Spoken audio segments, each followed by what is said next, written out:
guru-guru kita ya untuk belajar lebih banyak, lebih mengetahui, jangan sampai soal-soal hal-hal yang sepele yang selama ini kita sepelekan, kita menjauh dari Allah ini nggak terjadi lagi nih mudah-mudahan bismillah. Nah sekarang nih kita coba membahas dulu nih sebelum kita lanjut lagi, ada sebuah artikel yang sangat memilukan nih. Mungkin sama-sama kita lihat dulu sama-sama artikelnya.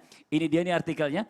Kisah pilu satu keluarga di Simalungun ya, dikucilkan warga lainnya. Awalnya diduga terpapar Corona ini, ya ini Masya Allah nih. Jadi kadang-kadang orang itu udah suuzon duluan nih Ustadz Syam. Ini Masya Allah, Iya, orang bener. udah dikucilin, disangkanya sekeluarga ini terkena Corona. Tapi ternyata kalau nggak salah hasil akhirnya itu mereka negatif. Nah ini bagaimana nih Ustadz Syam, mau nih coba penjelasannya. Jadi yang kita butuhkan itu bukan sebenarnya suudzon atau negative thinking. Yang kita butuhkan adalah kewaspadaan. Dan kewaspadaan dan kehati-hatian ini adalah sesuatu yang dianjurkan dalam Islam. Kalau negative thinking adalah sesuatu yang diharamkan atau yang dilarang dalam Al-Quran. Inna ba'dadh-dhanni ithmu wa la tajassasu wa la yaghtab ba'dukum ba'dha. Karena sesungguhnya al-dhan atau prasangka itu adalah sesuatu yang buruk. Bagaimana cara kita supaya tidak berprasangka buruk? Fatabayyanu. Maka butuh yang namanya klarifikasi. Kita belum nanya ke tetangga tadi, belum nanya ke orang yang mungkin ODP atau PDP, lalu kita sudah bersifat seperti itu atau kita sudah bersikap demikian, maka itu sangat menyakiti hati orang lain.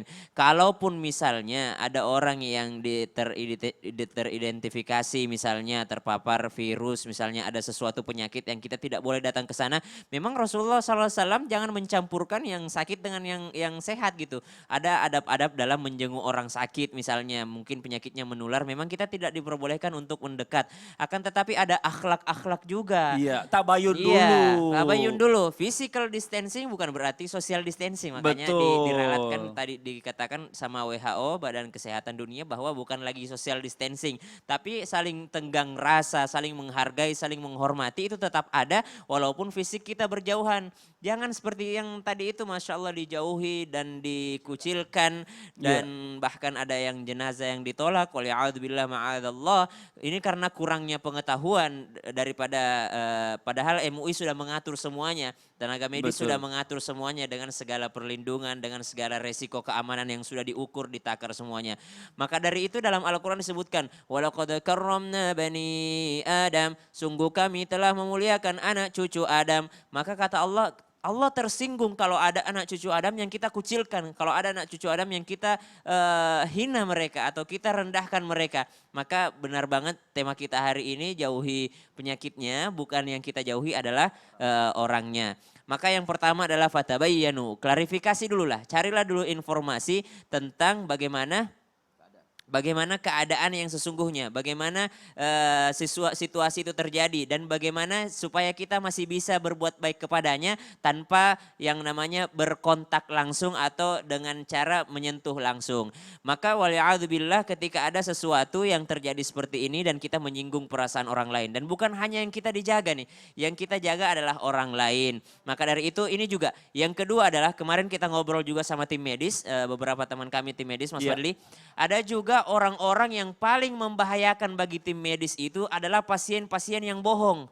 Oh, pasien-pasien yang bohong yang nggak mau mengaku kalau dia sakit. Nggak mengaku kalau dia dari luar. Ternyata dia carrier. Iya, ditanya emang bapak dari mana? Nggak kemana-mana. Padahal dia dari luar. Dan ini yang sangat membahayakan orang lain.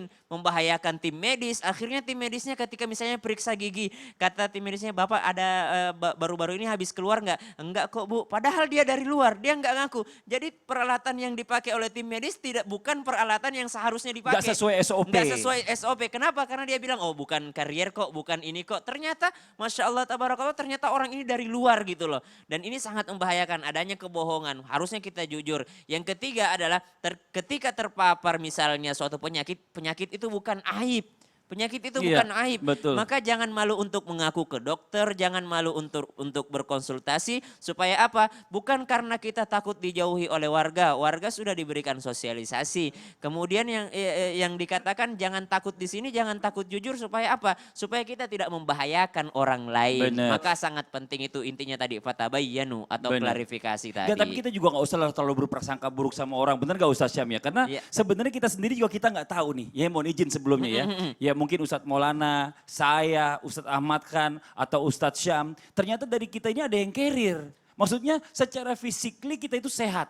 Jadi alangkah baiknya dengan physical distancing ini memang kita jalankan dengan baik. Jadi Betul. kita yang merasa diri kita sehat ini sebenarnya belum tentu Anda yang di rumah yang sehat ya, Yang Anda aman. tidak terpapar. Dan Betul. jangan berkata orang yang menularkan saya. Betul. Bisa jadi kita yang menularkan yang Ah, orang. menularkan. itu lebih baik. Dan kita yang sebagai orang-orang yang ODP ataupun PDP, kita harus selalu merasa kita ODP gitu.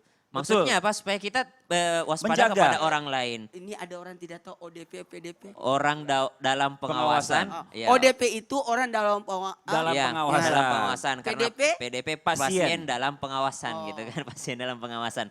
Artinya adalah orang yang memang merasa dan kita harus merasa seperti itu. Artinya ketika kita sudah merasa seperti itu, kita jangan tersinggung karena semua bukan hanya Indonesia, seluruh negara di seluruh dunia sudah yang namanya melaksanakan physical distancing. Jadi kalau ada orang yang menjauh dari kita itu bukan tidak menghargai, bukan membuat kita tersinggung. Jangan tersinggung ketika ada orang menjauh daripada kita. Jangan tersinggung ketika ada orang yang nggak mau salaman. Mungkin dia worry terhadap dirinya sendiri. Karena dia kalau pulang ke rumahnya dia akan bertemu dengan anaknya. Dia pulang ke rumahnya dia akan bertemu dengan istrinya. Dia pulang ke rumahnya dia akan berjabat tangan. Mungkin dia ingin memeluk anaknya tapi khawatir. Oh bayangin seorang ayah nggak bisa meluk anaknya karena dari luar bertemu dengan orang lain. Itu Maka, lebih baik, ya, maka benar. kita jangan tersinggung ketika ada orang lain mungkin yang menjaga jarak dari kita. Karena ini memang sudah jadi aturan. Gitu. Ini Masya Allah luar biasa, ini pelajarannya banyak banget, insya Allah bisa kita dapatkan sama-sama hari ini ya. Masalahnya untuk bicara masalah tentang menjaga kesehatan keluarga kita